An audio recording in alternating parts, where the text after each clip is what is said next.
Hello everyone, the chart guys have been working on an introductory technical analysis course for some time now, and after surveying hundreds of traders, we narrowed down what the most sought after information was, and we created this course, Entry and Exit Strategies. It's over 5 hours in length, and we go over different signals that the charts tell us for when to buy and when to sell. If you are the kind of trader that is still looking at charts and not realizing what it is trying to tell you, still feeling a little bit overwhelmed, this course is designed to alleviate that uncertainty.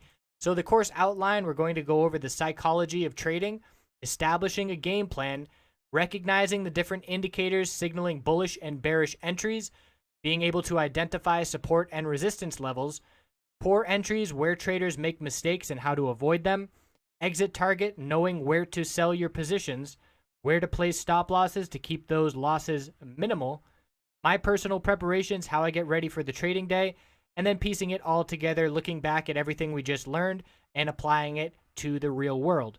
As a bonus, we'll also look at an intro to finding entries and exits with patterns, and you'll recognize these patterns on all kinds of time frames throughout the stock world, so certainly beneficial to be able to trade off of those as well. So we hope you will check out this course, and again, we feel it will build a foundation of technical analysis knowledge that experience will build off of and send you on the right direction to making more profitable trades.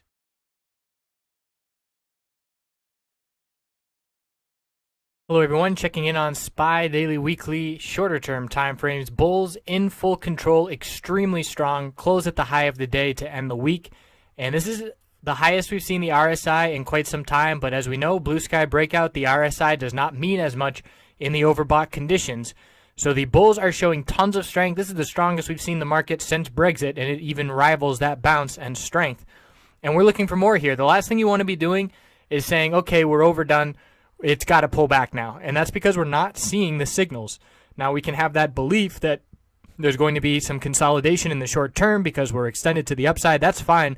But I personally would not be placing any bets on that because we're not seeing any signal of any slowdown. So historically, yes, we have seen a pullback from this RSI condition, and the stock market's not going to go up forever, absolutely. But again, need to see those signals, and the first signal for consolidation will be a loss of the daily upper Bollinger Band support, which will be around the low 226s to start next week.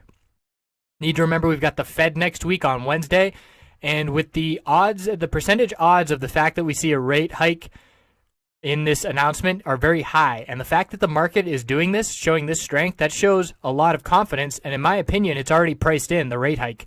So even if we see a rate hike, I don't think that means we see a crash because it's very, very likely at this point. If we see no rate hike, I think that surprises the market, and we could see another bull push to the upside with more momentum if that were to be the case. But as of right now, no slowdown by the bulls. We know volatility is coming on Wednesday.